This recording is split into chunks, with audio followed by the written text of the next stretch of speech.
Jadi memang saya kasih makanan untuk menyediakan makan selama pembekalan dia berbuah untuk padi. Nah jagung sama jika ada jagung dia. Nah jagung itu ada teknisnya sendiri Pak Bu. Jagung dalam 1 hektar biasanya dihitung terisi berapa? Ada yang tahu nggak? Kalau tahu nggak traktir mie ayam? Lombok. Jagung dulu. Nah, belum ya. Kalau ada petani jagung di sini, jagung dalam 1 hektar itu terisi 66.666 lubang tanam 25 bedeng 70. Ada hitungannya Bu sama Bu. Tapi nggak mungkin saya sampaikan semuanya sampai besok nanti. Jadi jagung itu dalam 1 hektar itu lubang tanamnya 66.666. Nah, jika dalam 1 lubang tanam diisi 2 benih jagung, berarti terisi 122.223 tanaman. Nah, pupuknya harus sesuai dengan yang dibutuhkan. Jangan sampai 1 lubang tanamannya 2 dikasih makanannya cuma 1 berebut. Jadi menyesuaikan Bu ya. Jadi dalam pertanian ada namanya GAP, Global Agriculture Processing. Jadi tanggal tanam, tanggal kemuliaan, terus kemudian tanggal panen. Makanya kenapa kita banyak impor di luar negeri, karena di sana punya itu, di sini enggak. Pak, Bapak tanam padi atau mungkin buah-buahan biasanya. Bapak tanam jeruk umurnya berapa, dipanen menggunakan apa? Oh kira-kira umurnya sih enggak ada bahasa kira-kira. Harus by data, makanya harus dicatat. Ini tanggal sekian pemupukan sekian. Ada historinya itu. Kalau di luar negeri sudah menggunakan itu, tapi di sini nggak apa-apa. Yang penting sini kan petani kita ini kan yang penting berbuah, gitu kan? Yang penting berbuah. Padahal kita ini terkadang lucu. Saya kemarin Pak ada yang pupuk yang slow di sini. Itu ada orang petani tanam durian.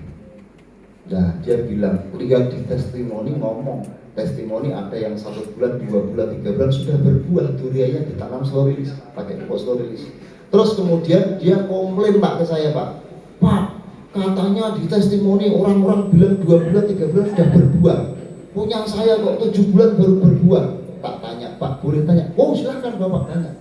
Pak, sebelumnya nggak berbuah berapa? 8 tahun nggak berbuah. Lah, 8 tahun nggak berbuah aja sabar, 7 bulan berbuah kok nggak sabar. Tapi nggak apa-apa. Tadi kan aneh-aneh. Jadi boleh-boleh saja, tapi memang nanti kita paparkan satu persatu. Jadi yang pertama tadi ada produk namanya fotosintesa, pupuk cair. Dan ini yang kedua tak bahas Pak. Terkait yang kedua, ini ada nanti kalau terkait cara pakai dan lain ada slide-nya, ada cara pakainya, ada beberapa. Ini ada cara pakai. Yang kedua, pillow slow release, dan ini masih menjadi viral Pak di Indonesia maupun mancanegara. Viral, slow release seperti ini Pak. Ini dalam 1 box kecil berisi 10 saset. Seperti ini. Dalam 1 box besar berisi 12 box kecil, 120 saset. Beratnya kira-kira 13 kg.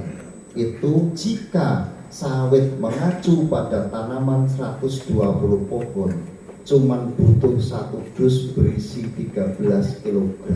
Mupuknya biasanya harus berkintal-kintal, berton-ton, kita cuma 13 kg. Lebih tepat guna apa? Kita simpelkan. Terus mungkin dia bertanya, Pak, masa pupuk kecil kok mampu memberi pada tanaman yang umurnya besar? Tak ceritain lagi Pak. Ini teman-teman aja, lain nggak mungkin tak ceritain.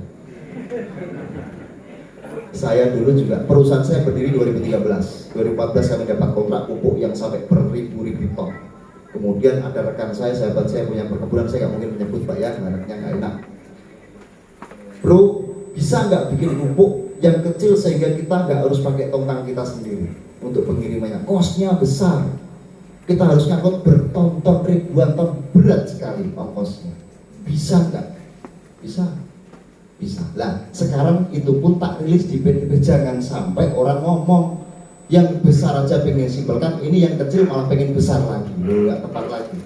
Bagaimana kita memangkas biaya kos pengangkutan yang biasanya harus ngangkut pakai truk-truk masuk ke lahan sawit pakai 4x4 truk besar dan lain sebagainya, harus membawa berton-ton, kita hanya berkilo-kilo saja. Simpel nggak? Jadi kita simpelkan. Dan ini Pak Bu, alhamdulillah kami merilis sudah mulai sejak bulan R&D kita April 2021, kita riliskan nama Pilo mulai bulan Oktober, terus kemudian sampai saat ini berarti menginjak 1 tahun, kira-kira 1 tahun lah. Dan alhamdulillah gara-gara pupuk ini yang saya sampaikan tadi Pak, banyak korban berjatuhan, dapat uang miliaran, dapat pajak. Luar biasa. Jadi menarik untuk kita bahas. Kenapa seperti itu? Karena waktu itu saya juga pernah waktu sampaikan ke masa iya masih saya bilang jangan percaya dulu. Karena kita punya narasi biarkan tanaman yang bicara. Kalau kita ngomong salah semua, melebar nanti kemana-mana. Salah, kita buktikan dengan tanaman yang berbicara, tanaman hasil akhirnya. Dan sampai saat ini alhamdulillah, kalau kita menghitung kemarin total per 7 bulan ini di PTB sudah mendekati 500 miliar omset per 7 bulan ini. Omsetnya, penjualan PTB cukup besar. Dan harapannya mungkin di awal-awal ini sudah mendekati 600 sampai 700 miliar per tahun. Dan itu pun kenapa seperti itu? Karena ini menarik Bu. Ini simpel Pak. Ini berisi kandungan makro dan mikro. Meskipun secara administratif kami tampilkan hanya mikro saja, karena kami kembali lagi kami punya hak kekayaan intelektual, kami tidak mungkin menyampaikan semuanya. Takut ditiru-tiru, pabrik saya tutup Pak. Karyawan saya ribuan Mas ya. Jadi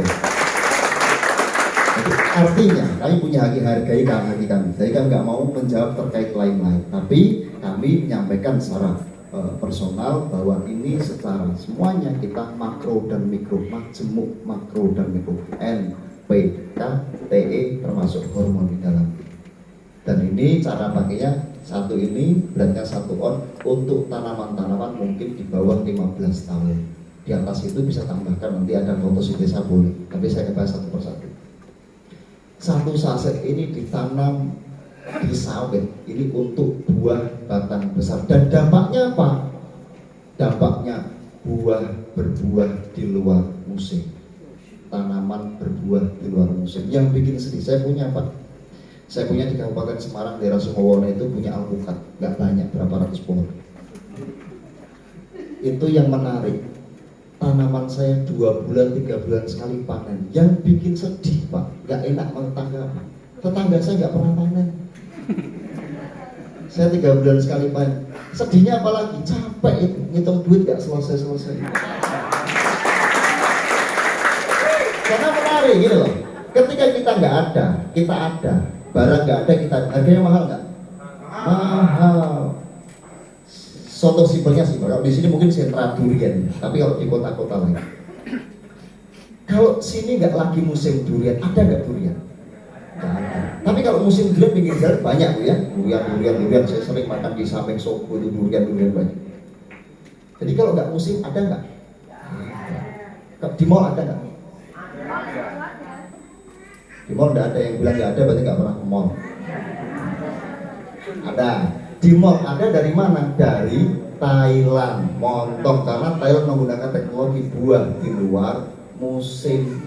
Nah, kuncinya apa? Selama tanaman kita beri nutrisi yang terbaik selama hidupnya, tanaman akan memberi yang terbaik untuk kita. Jadi nggak mungkin Pak tanaman itu mereka menunggu makan dari kita, tapi kita nggak ngasih makan, kan nggak mungkin. Sawit durian itu jalan ke sana kemari cari makan sendiri, kita takut nanti. Kita yang menanam wajib bertanggung jawab, memberi makan. Petani kita enggak, taunya nanam nggak ngasih makan, minta buah. Buah itu kalau bisa marah-marah dimarah-marah gitu ya. Artinya memang kita yang menanam wajib bertanggung jawab, memberi nutrisi pada tanaman. Ini dampaknya Pak, buah di luar musim. Nah, peruntukan saat terbanyak di mana? Di sawit Pak Bu. Karena data teman-teman KAPI atau asosiasi di data negara pun ada 15,6 atau 8 juta hektar sawit di Indonesia. Juta. Kalau kita menghitung dengan HOK hari ini, pemupukan dan lain sebagainya, kebutuhan pupuk sawit itu mendekati, mungkin kira-kira kita hitung jelek-jelekan lah,